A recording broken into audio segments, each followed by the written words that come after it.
Okay, part two of this lesson. We're going to want to look at this picture here, this diagram in the upper left. Tell whether the line, ray, etc., whatever it is a radius, chord, segment, secant, or tangent of the circle. Let's start with AC. Okay, AC is going from the center C out to A. AC. If it goes from the center out to the edge of the circle, that is a radius.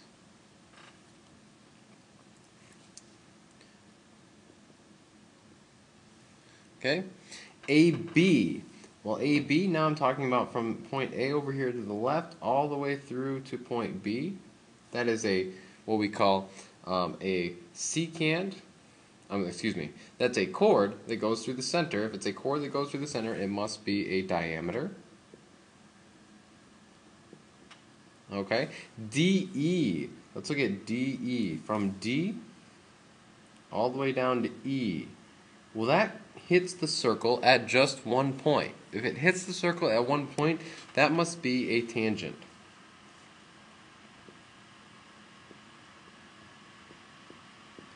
That is tangent to the circle, goes by it at just one point right on the edge. Okay? And AE, if I look at AE, so A goes from this point over here to E, and it's that whole line, AE in orange, that's a secant.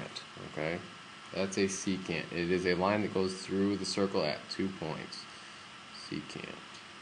Okay? Oops, hey, maybe I should learn how to spell secant. Okay?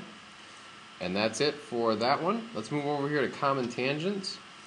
Common tangents. There's two types of common tangents. There's the one that most of you probably think of, in which you have a line that is tangent here, and a line that is tangent on the outside of the circle. So it's tangent to both circles. It's a common tangent. This is type 1. Type 1 common tangent. Type 2 is one that goes between the circles. So it might look something like this. Oops. Missed it a little bit. But that is another type of common tangent. So there's two types. Type 2. There's one that goes on the outside of the circles, like the blue one here, type 1. And then there's the type that goes in between the circles, type 2. Okay, so there's two types of common tangents. Let's move on to coplanar circles. I'm trying to make these videos a little bit shorter, so I'm going to move quickly. If you need to pause, please do that. If you need to copy something down, press pause, whatever. But like I said, I'm going to try and keep these videos as concise as possible. Coplanar circles. There's three different types of coplanar circles. The first type is 2 points of intersection. So there's my two circles. I've got 2 points of intersection. Coplanar circles. This is the topic for this whole thing. Okay, these three boxes here. Okay, 2 points of intersection. They could have 1 point of intersection. We could have two circles like this. Right, where we have 1 point of intersection. These are called tangent circles. Tangent, there's that word again. Tangent means they intersect at 1 point. Tangent circles. Okay? Tangent circles. And last, 0 points of intersection. Now there's two types here. Let me real quick get rid of this arrow. There's two types of 0 points of intersection. Okay, so I'm going to draw a little line here. One type is obviously the obvious one, where we've got two circles that aren't touching. Okay, the next one is a little bit more specific. It's where I have a circle inside of a circle with the same center. Okay, circle inside of a circle with the same center, and these are called concentric circles.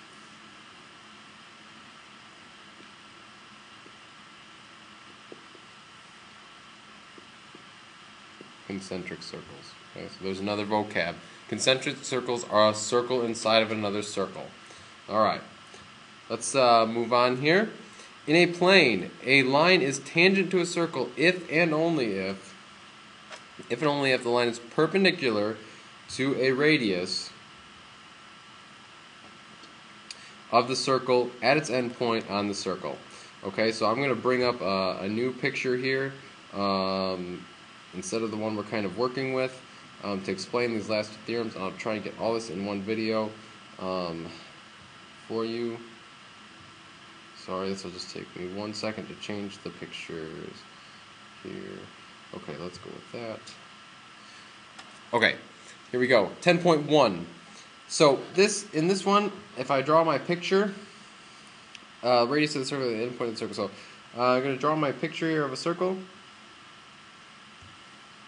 And this one is so important. This one is so important. Alright, so if I have my circle here that I start off with, let's call it circle Q. Okay, we name circles by their center. So this would be circle Q. Alright, and then let's say I have a tangent going through this point out here. Okay, so I have point P out here is my tangent. And then I'm going to draw in a radius.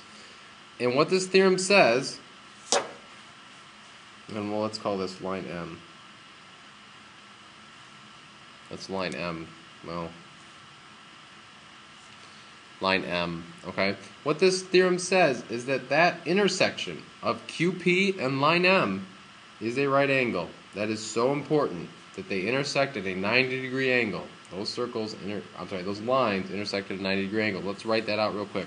This says that line M is tangent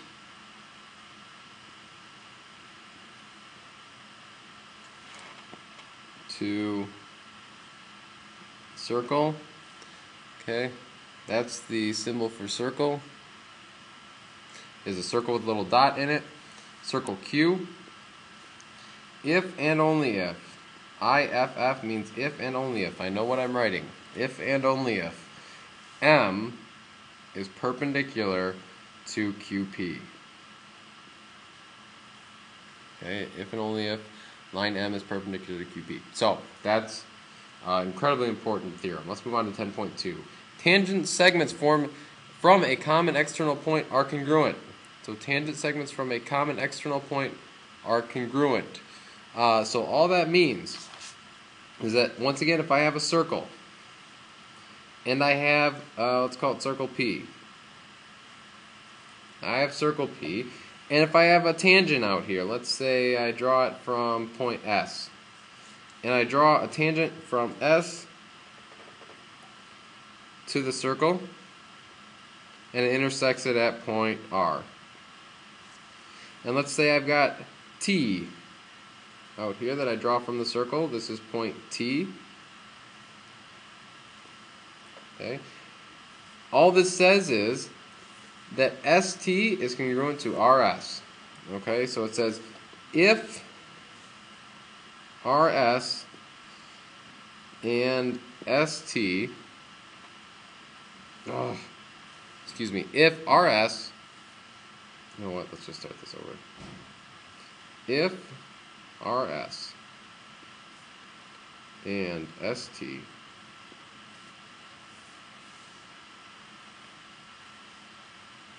are tangents,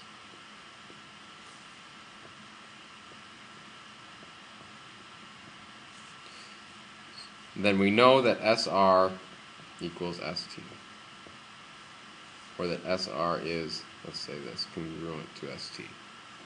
Okay, SR is congruent to ST. And that's it. Okay? So two tangents are congruent to each other. That's two very, very important theorems that we will use a great deal. Now we're going to do, in this last video, we're going to do some of the examples on the back page.